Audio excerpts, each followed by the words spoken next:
Tunatoa shukurani za kipekee kwako Mheshimiwa Rais kwa kuheshimu mwaliko wetu na kutufariji kwa uwepo wako wenye uzito wa kitaifa.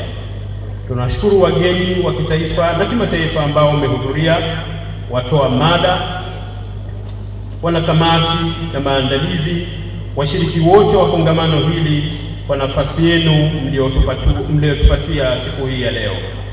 Tunawatakia mjadala wenye tija, maarifa na msukumo mpya, mjadala utakaowasha moto wa fikra wa kuanzisha dhamira ya kizalendo na kuibua ari ya uongozi miongoni mwa vijana wa Zanzibar, Tanzania na Afrika.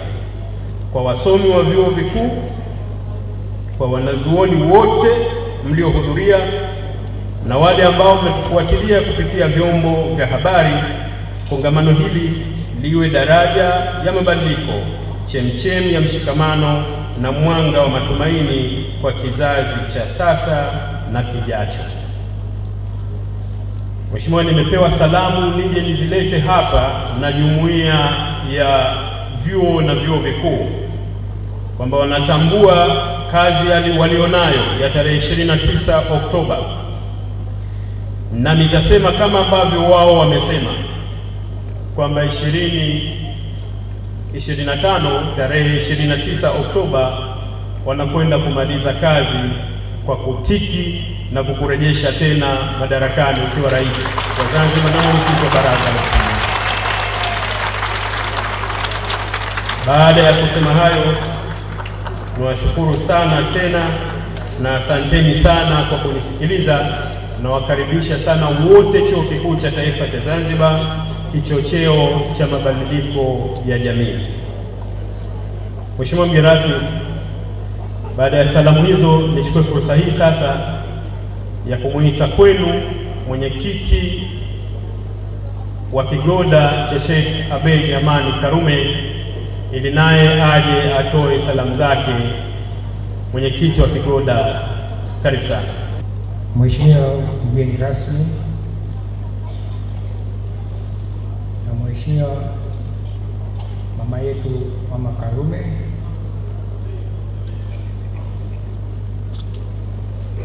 Mheshimiwa wote viongozi wa serikali na wanataaluma wote, maprofesa kutoka taasisi mbalimbali,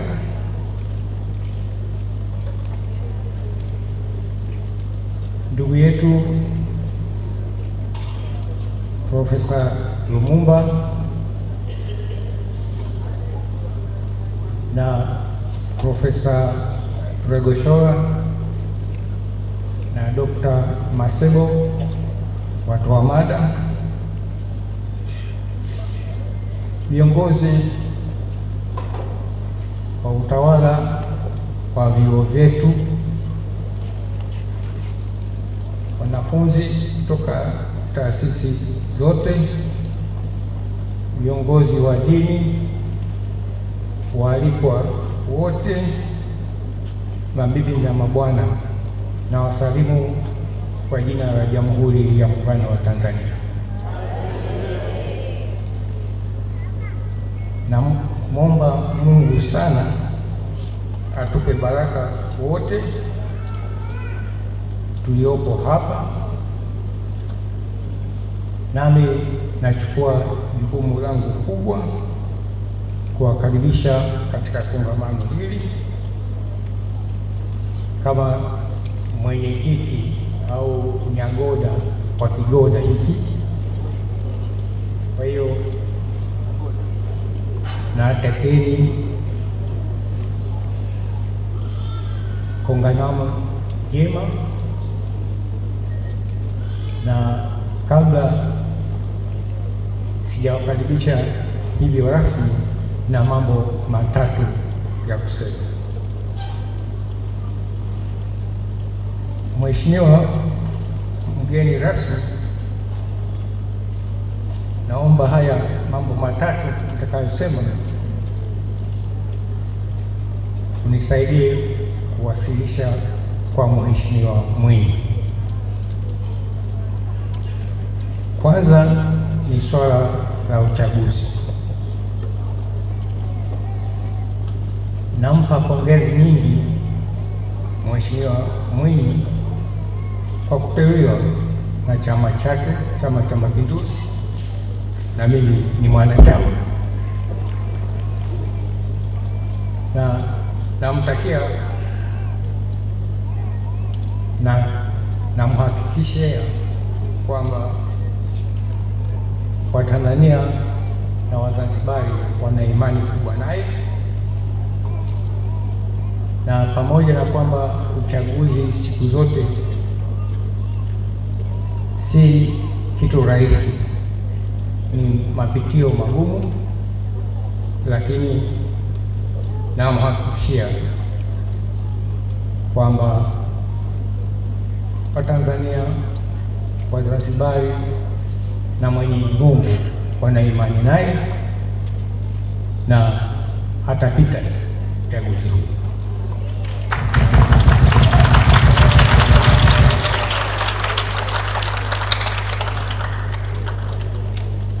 Nifurahi kwamba yeye ndio alikuwa mgeni rasmi,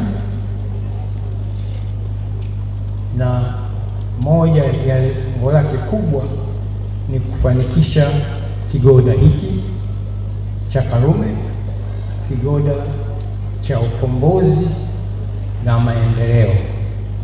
Hayo ndio malengo makubwa ya rika la kwanza la uongozi. Jambo la pili, kigoda hiki kama nilivyosema kinapaswa kuendeleza fikra za rika la kwanza la uongozi. Ni swala la ukombozi na maendeleo yetu wa Afrika. Jambo hili ni muhimu sana sana, na wakati huu wa mabadiliko mengi duniani, Afrika na Waafrika tunapitia wakati mbaya sana. Ni wakati wa uzalishwaji, na msipoangalia mnarudi tena nyuma kwenye ukoloni. Sasa kongamano hili linahitaji mjadili kwa kina sana, ili tusifike huko, na hilo ilikuwa ni lengo la viongozi wetu hawa wa kwanza.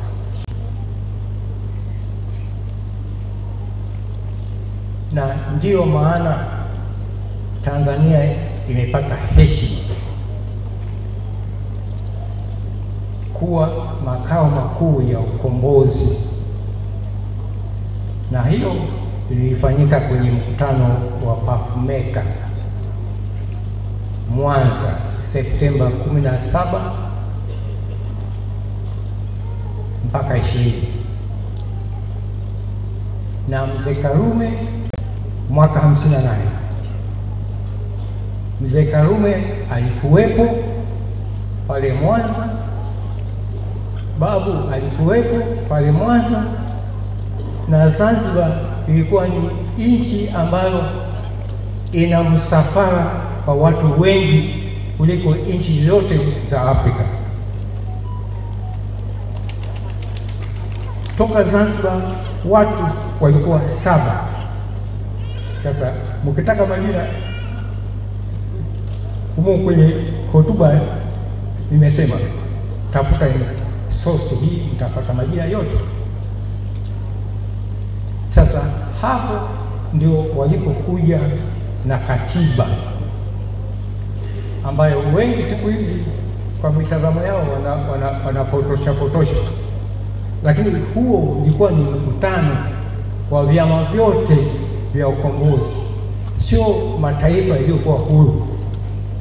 Kwa hiyo vyama vyote, Malawi akina Chirwa, Tom Mboya na wengi kutoka Afrika walihudhuria, na wakatoka na katiba yao kwamba sasa Tanzania ndio senta ya ukombozi. Kwa hiyo ndio maana hata majuzi nimeona Raila Odinga alifika akapewa passport Tanzania akaondoka. Sasa hayo yalikuwa ni ya wote Afrika Kusini. Mandela alipata passport na nini. Sasa hiyo ndio mchango wa kina mzee Karume na Nyerere, na mimi kifikra zangu tunaanza kuongea na kigoda cha Nyerere ili wote tutekeleze malengo yanayofanana, tuwe wamoja.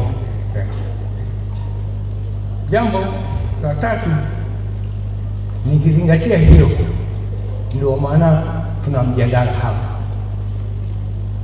na naamini sana Profesa Lumumba leo utatuchokoza kweli jinsi tuendeje mbele. Na Profesa Regoshora,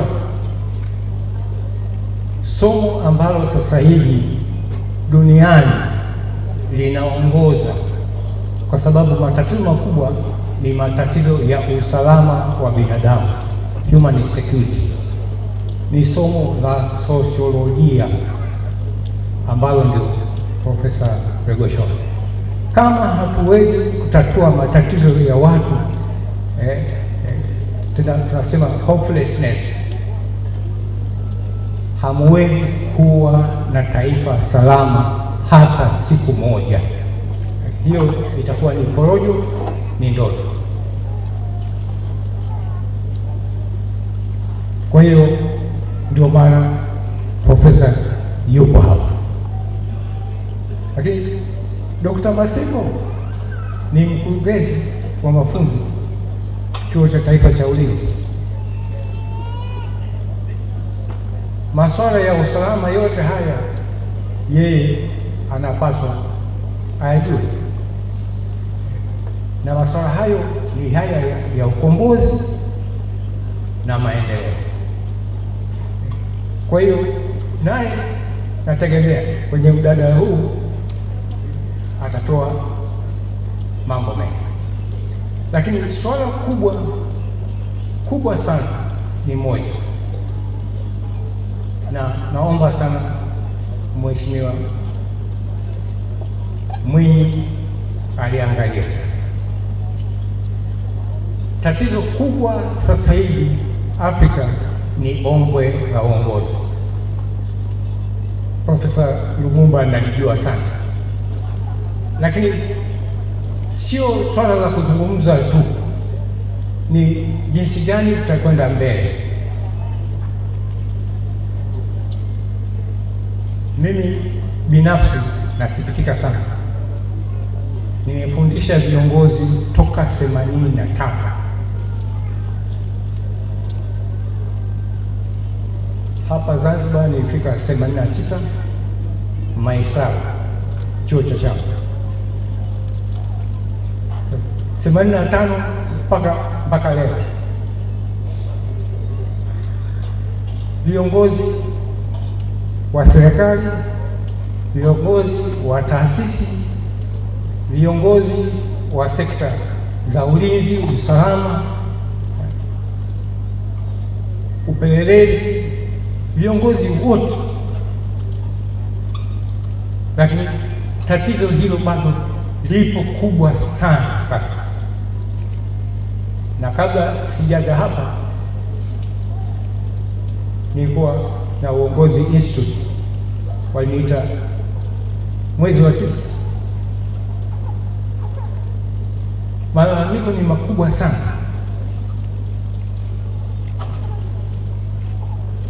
ni tatizo kubwa, wala msifanye utani, sio kitu cha mazoea. Na tatizo halipo kwenye rika ya kwanza la uongozi, ule wa mzee Mwinyi, wa mzee Karume na Nyerere. Rika la kwanza lile la kuanzia 50 mpaka 70 hawana tatizo la uongozi. Tatizo limekuja rika la pili ambalo ndio linaendelea mpaka sasa,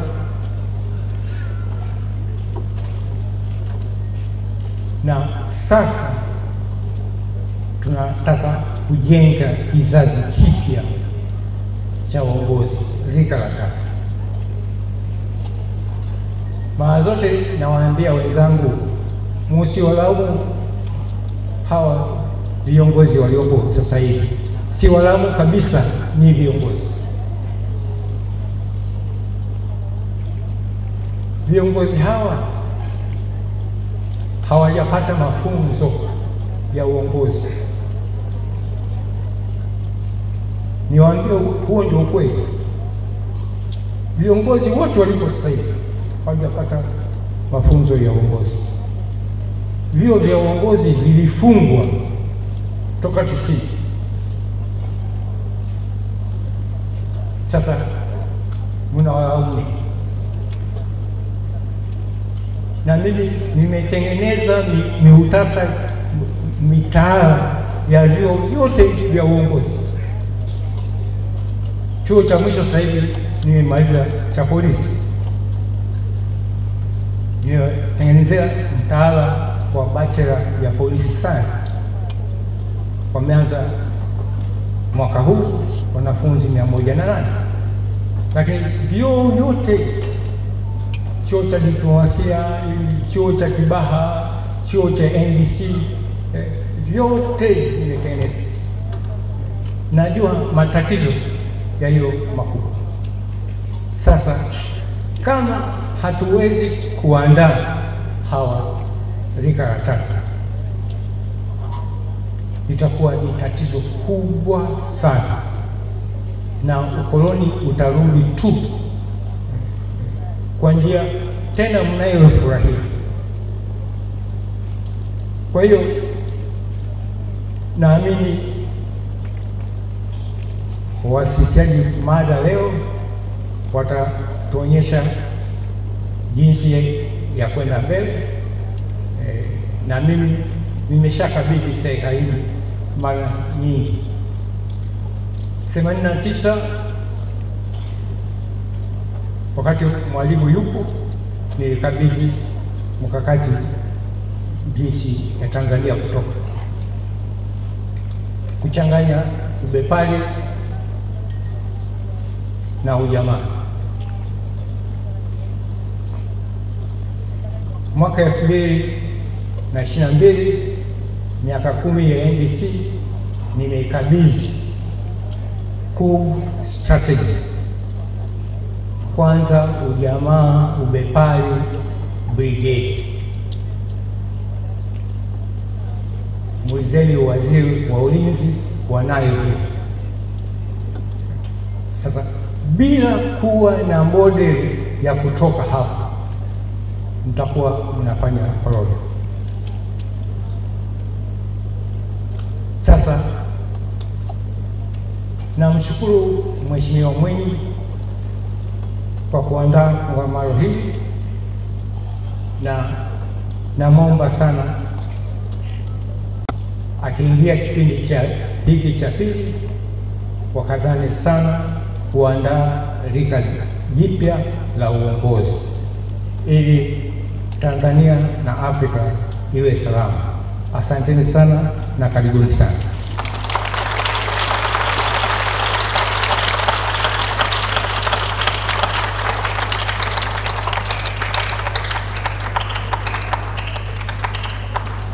Hakuna bwana wa kumwamkia usubuhi. Tuliondoa mwezi 12 Januari. Mwezi 12 Januari tuliondoa bwana wa kusema good morning sir.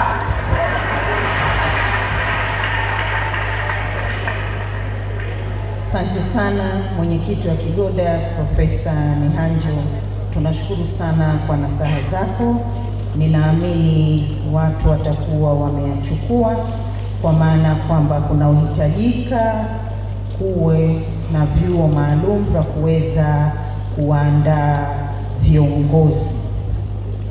Kwa sasa naomba nimkaribishe Mheshimiwa Mkuu wa Mkoa wa Kusini ambaye atawakilishwa kwa niaba na Mkuu wa Wilaya ya Kati Rajab Ali Rajab. Karibu sana. Mheshimiwa mgeni rasmi wa shughuli yetu, Mheshimiwa Waziri wa Elimu na Mafunzo ya Amali Zanzibar, dada Ngulela, na pia natambua uwepo wa Mheshimiwa Waziri wa Nchi, Ofisi ya Rais, Kazi, Uwezeshaji na vitu vyote, kakaangu Sharif, atambua uwepo wako.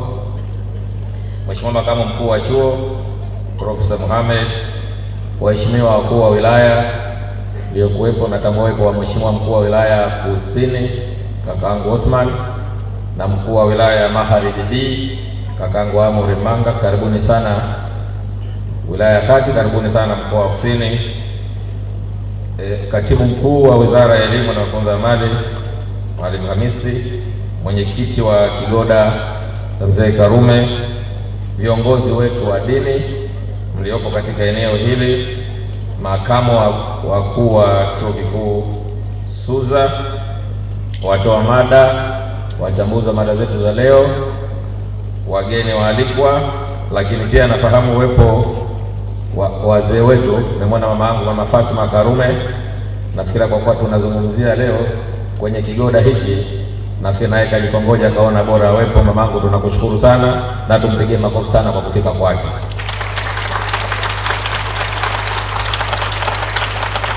Sambamba na yeye pia nimeona baadhi ya wazee wengine. Nimeona bibi yangu pale, Bibi Ubwa Amurzaho, nafikiri wengi hamtambui, lakini naye ni miongoni mwa wazee wetu wa zamani ambao wameshiriki kwenye mapinduzi haya. Lakini na kina Biadije Nona, kina Mzee Bakari, kuna wazee wengi ambao nao kihistoria walishiriki katika mambo mengi katika swala la mapinduzi huko nyuma. Nafikiri ndio kitu ambacho kiliwasukuma na wao leo kuweza kufika hapa. Lakini pia nitambue uwepo wa kamati zetu za ulinzi na usalama katika mkoa wetu wa Kusini, lakini pia wilaya ya Kati, lakini waandishi wa habari, na kipekee nitambue uwepo wa chama cha wachukuzi wa bandarini. Nimewaona hapa na ninafikiria kwa nini watu wa bandarini wapo. Ukipata historia ya Karume mtajua kwa nini hawa wazee na wao pia wameweza kuhudhuria leo katika hii shughuli. Waandishi wa habari, vijana kutoka vyuo mbalimbali, wageni waalikwa, mabibi na mabwana, asalamu alaykum. Kwa niaba ya mkuu wa mkoa wa Kusini Unguja, nimesimamishwa kuweza kutoa salamu za mkoa.